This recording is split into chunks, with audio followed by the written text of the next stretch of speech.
Չի։ Զզվելի չեմ մտեն, զզվում եք։ Հիմա հարց եմ տալիս, ինչի համար։ Չէ, մրա ինչ ես խոսը։ Դե ուրեմն հանգստացի։ Ինչի համար են գնում Երևան։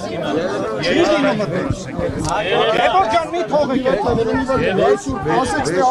Առանց պատճառ ոչ մեկ Երևան չի գալու, եթե Սրբազանին տարա։ Ես կարամ խոսամ, դու պետք է լսես։ Ո՞ր տարածքում չեմ, Հայաստանի Հանրապետության տարածքում է։ Հիմա առանց պատճառ ոչ մեկ չի գնում Երևան։ Երևան, ժողովուրդ, Երևան։ Սադրիչը դու ես, ոչ մեկ չի գնում Երևան։ Երևան, ժողովուրդ, հոգևորականները գնում են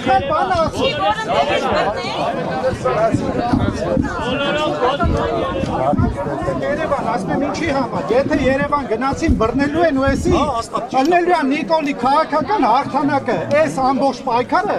ջուրն անգնելու։ Նիկոլը ընտրություններից մի տարի առաջ անցել է քայլերի, որպեսզի հասնի նրան, որ ջարդի այս ամեն ինչը։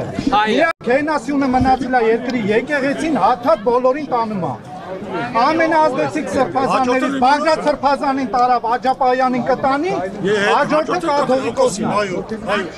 Հիմա մենք առաջարկում ենք մնանք ստեղ, թույլ չտանք Սրբազանը դուրս գա։ Սրբազանին արդեն տարել է։ Չեն տարել։ Չկա, ոնց են տարել, ներսն է։ Հոգևորականներին, հոգևոր կյանքը հարգում ենք, ընդունում ենք, բայց չի կարելի մեկի խոսքով հլնել գնալ Երևան, այդ պարտությունն է։ Հասկանալ իմաստը ինչն է Երևան գնալու։ Այդ նույնը ոնց որ առանց զենք մտնես հակառակորդի խրամատը չի լինում այդպես բան։